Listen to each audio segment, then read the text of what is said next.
The internet often feels like an endless playground of trends, entertainment, and viral moments. But the deeper you start digging, the darker it becomes. Tonight, I've picked 6 of the most disturbing corners of the internet that I've come across, and I want to share them with you. Let's dive straight into it. The address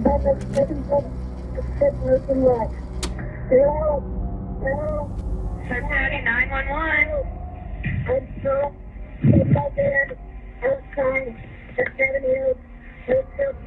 At 3:16 p.m. on April 10, 2018, a 911 dispatcher answered a call from 16-year-old Kyle Plush. Just moments earlier, Kyle had arrived at Seven Hills School in Cincinnati, Ohio for a tennis match. He had driven himself there in a 2004 Honda Odyssey, a minivan with 3 rows of seats. His tennis gear was stored in the very back of the vehicle. To retrieve it, Kyle climbed into the rear and leaned over the 3rd row, stretching his body as far as possible to grab his equipment. Suddenly, the seat's folding mechanism engaged. The seat collapsed into its storage position, with Kyle still leaning over it. In an instant, he was trapped. The force pinned him upside down inside the vehicle, leaving him unable to move. His arms were immobilized, and he couldn't reach his phone. Fortunately, his phone was equipped with Siri. Using voice commands, he managed to instruct it to call 911. Hello? Hello? Hello? Where are you? Hello? Where are you? I can't hear you. During the call, Kyle could not hear the operator because of the distance between him and the phone, but he spoke as clearly as he could. He explained that he was stuck in his vehicle and urgently needed help. Already struggling to breathe due to the position he was in, he made it clear that he feared he might not survive. I'm in desperate need of help. Hello? I'm gonna die here. Less than a minute later, the call abruptly disconnected.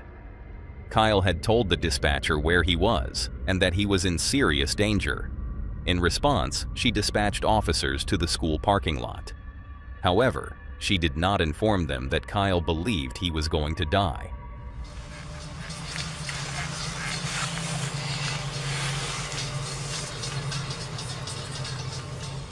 When officers arrived, they did not treat the situation as an emergency. Instead of getting out and searching thoroughly, they drove through the parking lot without stopping. They didn't turn down their music or roll down their windows. At one point, they even commented on the types of cars other students were driving. These kids drive better cars than you do. As officers conducted what appeared to be a casual sweep of the area, another 911 call came in. It was Kyle again. This time, his tone had changed significantly. I probably don't have much time left to tell my mom that I love her if I die. This is not a joke. After saying goodbye to loved ones, he made one final effort to describe his situation. He provided the exact parking lot location and specified the make and model of his vehicle. This is not a joke. I'm trapped inside my gold Honda Odyssey van in the software parking lot of Seven Hills Beth. Send officers immediately. I'm almost dead. At that very moment, officers were still nearby in the parking lot. Help was only feet away. Additionally, the dispatcher had obtained a phone ping that placed Kyle's location within 5 to 10 feet of his car. Despite this, that information was never relayed to the officers on scene. As Kyle remained trapped and fighting for air, the officers eventually left the area, closing out their report with the statement, "I don't see nobody," suggesting they believed the call was a prank.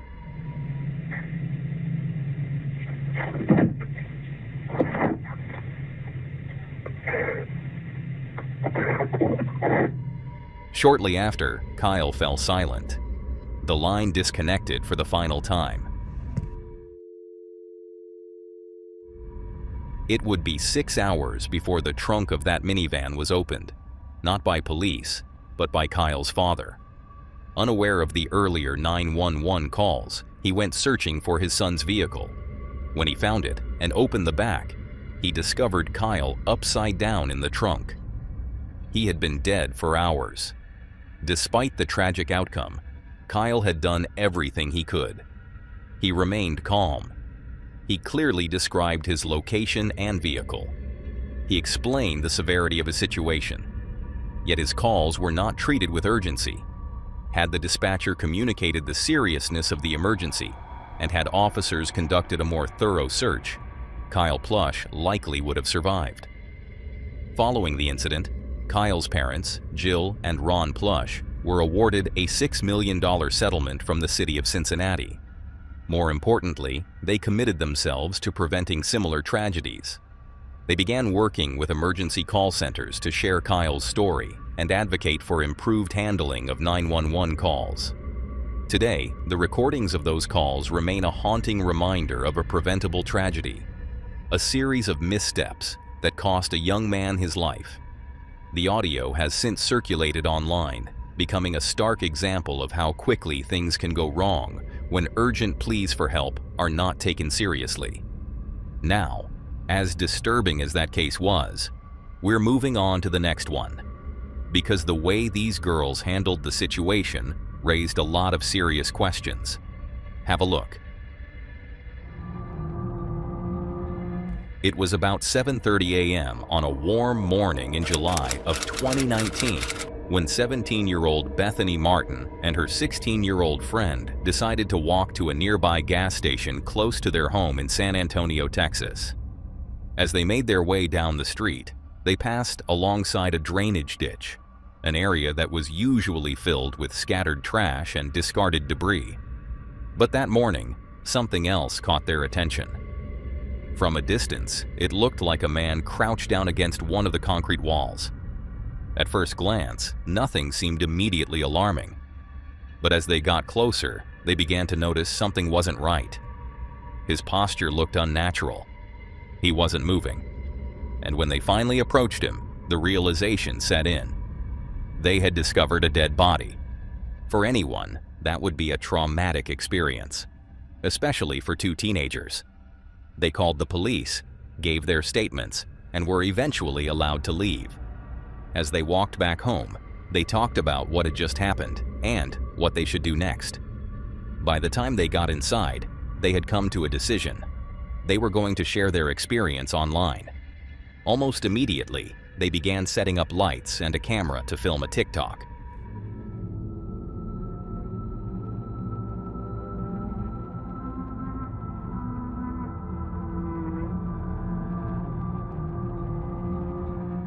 The video showed the two girls sitting on a couch, appearing stunned, with text on the screen that read, "Us remembering we found a dead body this morning." There was little explanation beyond the caption. I wish we were kidding. All respect to the family. Reactions to the video were mixed. Some viewers expressed sympathy, while others criticized the post as insensitive and attention-seeking. A number of people weren't even convinced the story was real, largely because of the lack of context. But any doubt about its authenticity would be erased less than a day later when it was revealed that this wasn't the only video the girls had recorded that morning. The body they had found belonged to 25-year-old Marcus Adams. He had died earlier that morning, and it appeared that he had taken his own life. But according to reports, when the girls first discovered him, their reaction wasn't solely shock or sadness. Instead, something else caught their eye: a necklace he was wearing. They liked it. The 16-year-old reportedly said it matched her style perfectly. Before authorities arrived, the girls took out their phones again and began recording. The video showed Bethany walking up to the body with the intention of taking the necklace. She removed the medallion, handed it to her friend, and tossed the chain into the nearby grass. After that, they ran from the scene. The 16-year-old later uploaded that video to her private Snapchat story. The footage itself cannot be shown, but even just hearing the audio made it clear that they were laughing and treating the situation lightly.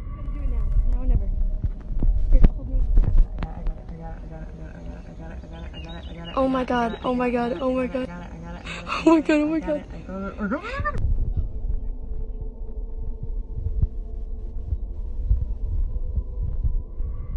There was a disturbing tone to it, as if the gravity of what had happened hadn't fully registered, or had been overshadowed by their decision to steal from the body. As if that weren't enough, they followed it up by posting the TikTok video, seemingly seeking sympathy from viewers. Reports later claimed that the 16-year-old even wore the stolen medallion in that TikTok and in subsequent videos. The situation escalated further when someone who saw the Snapchat recording downloaded it and reposted it to the app next door, completely uncensored.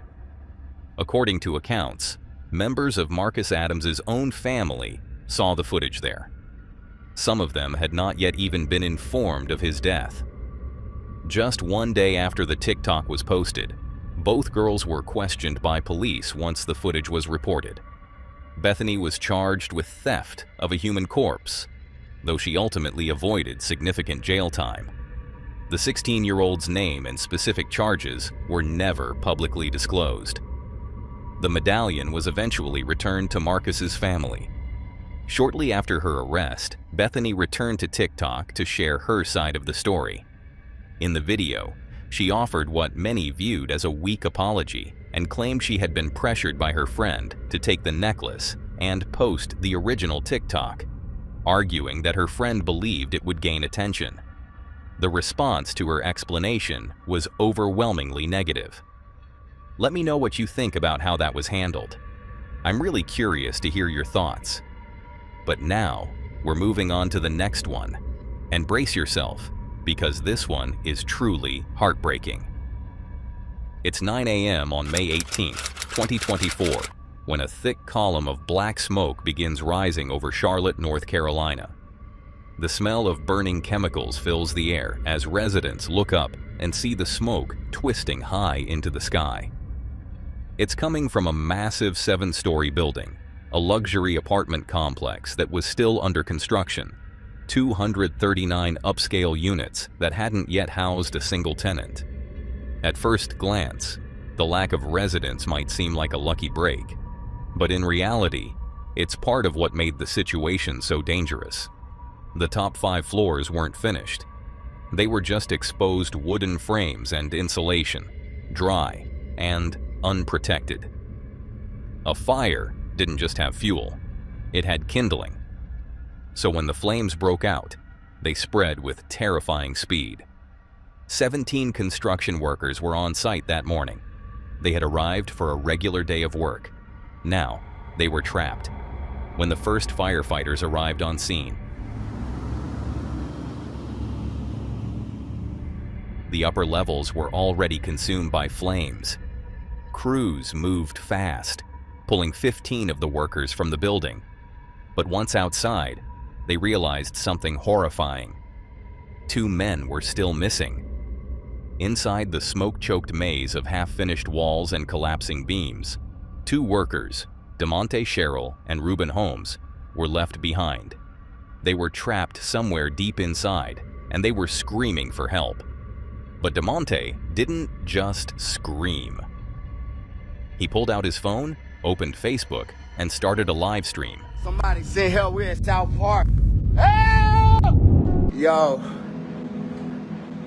I'm at South Park right now, at work, the building on fire, and I can't get out.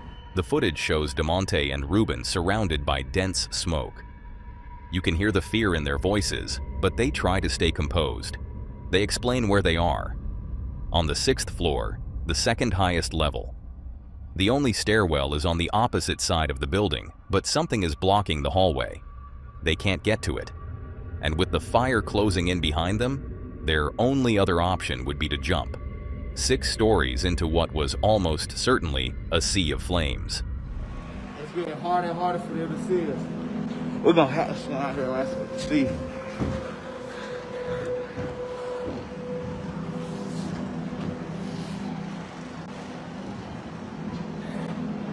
The building on fire, I'm trapped inside, me and my man. DeMonte waves his phone's flashlight toward the window, hoping someone below might catch a glimpse. He talks directly into the camera, describing their position in case rescuers are watching. But the building is massive, and the smoke is too thick. They are almost invisible, even from just a few feet away.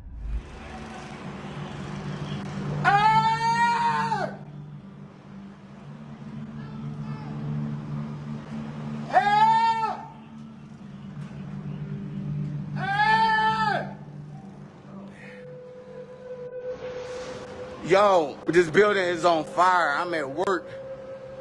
Somebody send help. We're in South Park.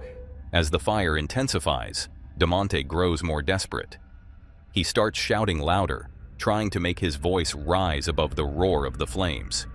In the background, Ruben waves his flashlight in frantic, sweeping motions. They're doing everything they can to stay alive, hoping that someone, somewhere, can find them before it's too late.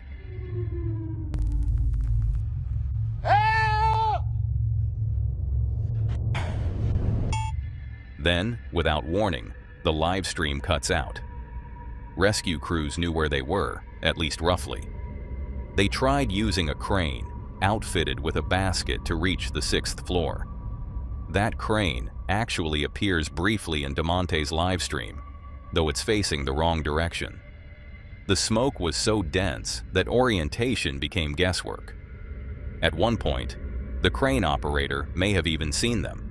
But the heat was overwhelming, and the fire was closing in fast. Moments later, the crane operator had to be rescued himself. The only remaining option was a direct rescue. Firefighters entered the building and climbed the stairwell to the 6th floor. They pushed forward through intense heat and thick, choking smoke, moving toward the far end of the structure where DeMonte and Ruben were believed to be. The fire was everywhere. The floors were starting to weaken. Still, they kept going. Then, they heard it. Screaming. It was faint, but unmistakable. DeMonte and Ruben were still alive. But just as the team tried to move faster, a new order came through the radio. All companies working 7741 Liberty Road Drive, evacuate structure, per command. All companies working 7741 Liberty Road Drive, evacuate structure. Command all companies, this will be defensive at this time. We'll be ready for this side to collapse. Everybody get out of the collapse zone. Confirming you are coming out, but you're not out of the building. All crews were told to evacuate immediately. The building was on the brink of collapse. Firefighters shouted out one final time, hoping the trapped men would come running toward the sound. But there was no response. Then, silence. The rescue team had no choice. They left the building, and just minutes later, the structure collapsed. The temperature inside had reached over 2,000 degrees Fahrenheit by the time it gave way. It collapsed. DeMonte Sherrill and Ruben Holmes never made it out. Yo, I'm at South Park right now. At work, and the building on fire, and I can't get out. It's getting harder and harder for them to see it. What makes the footage even harder to watch is knowing who saw it first. Friends, family. DeMonte's own mother was watching as it happened. So was his brother, who rushed to the site and begged firefighters to use the live stream to help find them. This man screamed for help online. But there was simply too much working against the rescuers. Too little time. Too much fire. In the investigation that followed, officials discovered that the crew had been using an organic foam insulation known for being extremely flammable and for producing thick, toxic smoke. The machine used to spray it had caught fire, and with no smoke detectors or alarm systems installed yet, no one knew the fire had started until it was already too late. Tragically, there had also been a temporary staircase located exactly where DeMonte and Ruben had been trapped, but it had just been removed to make way for the permanent one. As a result of these failures, the construction companies involved were fined $50,000, and are now facing lawsuits from the families. But no amount of money will ever make up for what happened that day. Because nothing can bring back DeMonte Sherrill or Reuben Holmes. It's heartbreaking to think that some lives end this way, and sadly, the same can be said about the next video. In recent years, live streaming has exploded in popularity. It gives audiences the chance to interact with creators in real time, creating a sense of closeness that pre-recorded content simply can't replicate. But with that immediacy comes a darker reality. When something is broadcast live, there's no editing, no delay, and no control over what might happen.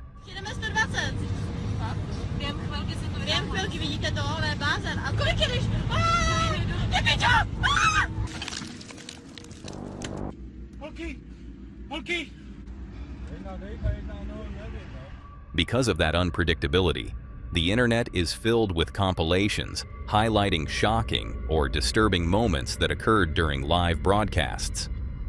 Out of the countless examples that circulate online, a few have always stood out to me. One of those cases took place in 2021 and involved a 23-year-old woman named Chao Kuei-mei. Chao had been building a following on Douyin, the Chinese version of what many know as TikTok, a platform that appears again in the remainder of today's cases. She regularly uploaded short videos and hosted live streams, gradually growing her audience to over 100,000 followers. While she wasn't among the platform's biggest stars, many believed she was on the path to becoming one. Still, social media wasn't her only focus. Chao was a mother of 2 young children and understood the importance of maintaining stable employment while growing her online presence. During the day, she worked as a crane operator on construction sites, earning a steady income. It was a demanding and dangerous profession. The cranes she operated often towered hundreds, sometimes even thousands, of feet in the air. It wasn't a job most people would willingly take on, but Chao seemed to thrive in it. In fact, she turned her unique career into part of her content. She frequently shared clips of herself working high above the ground, as well as dancing videos that helped draw in viewers.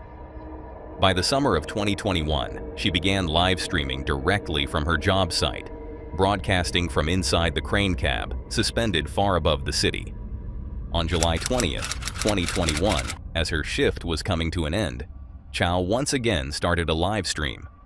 The full recording no longer appears to exist online. What remains is a roughly 2-minute clip from that day. The video begins quietly, as she had been singing along to copyrighted music while sitting inside the small cabin of her crane, positioned about 160 feet in the air.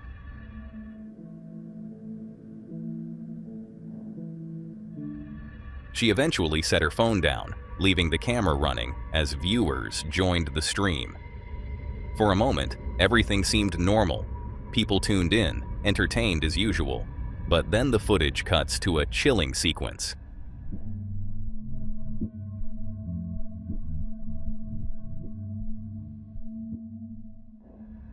The exact moment has been removed from most versions of the clip, likely out of respect.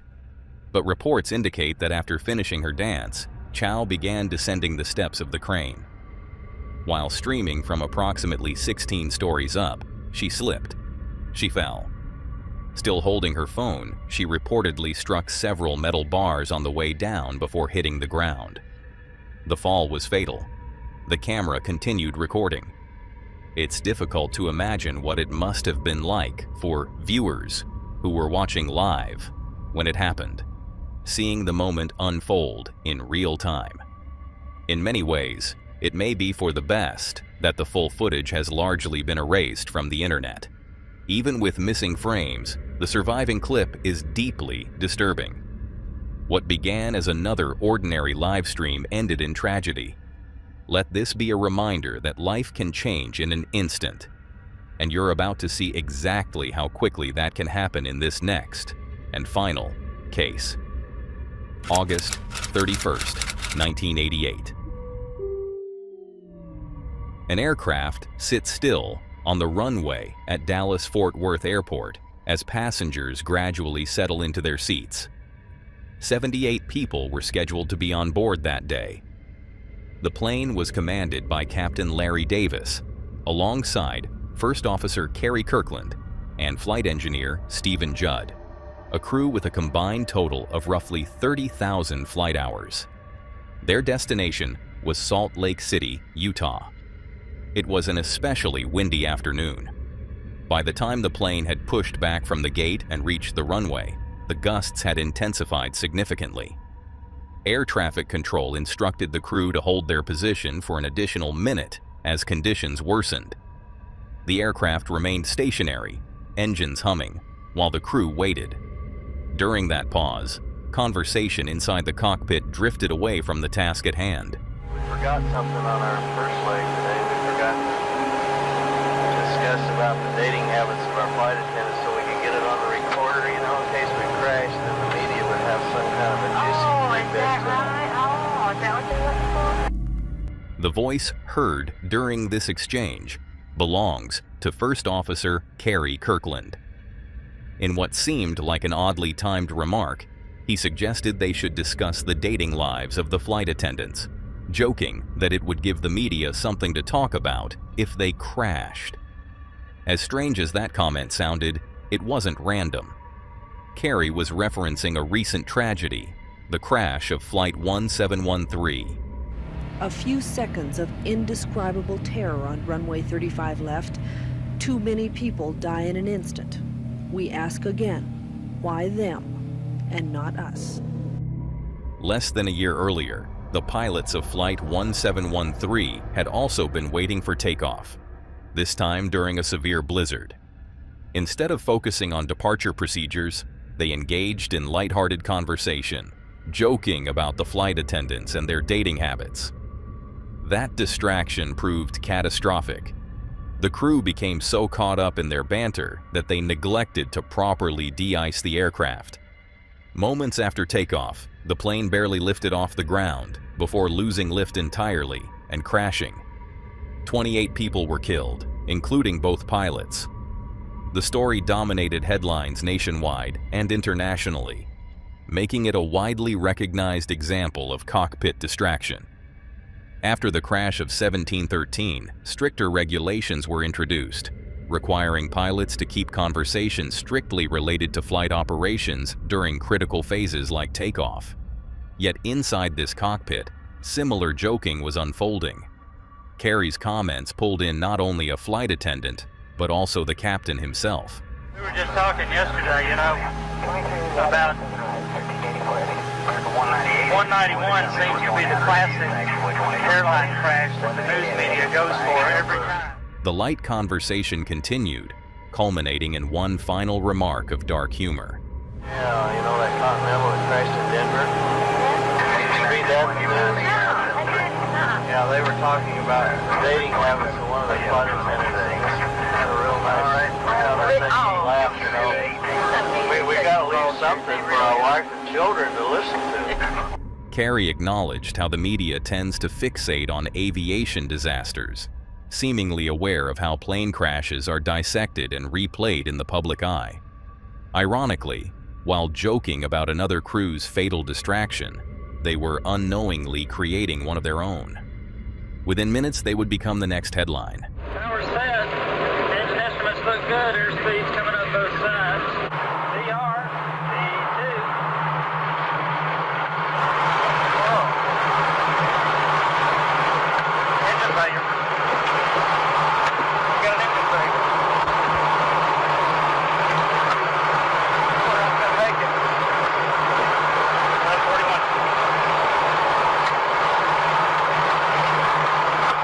Oh!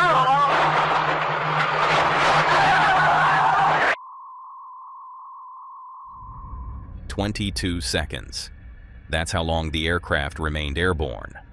Almost immediately after liftoff, the plane began rolling to the right. One wing struck the runway and ignited as it clipped a ground antenna. The aircraft never gained proper altitude. It became uncontrollable almost instantly, descending back toward the ground. The impact was violent. The plane slid more than 1,000 feet before finally coming to a stop in a scene of devastation. 14 people lost their lives that day, including 2 flight attendants. Miraculously, the remaining passengers survived, as did every crew member heard on the cockpit recording. Though they survived physically, their careers did not.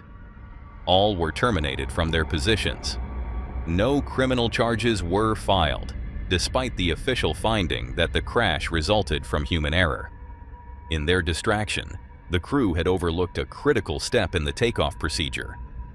The wing flaps and slats had not been properly extended.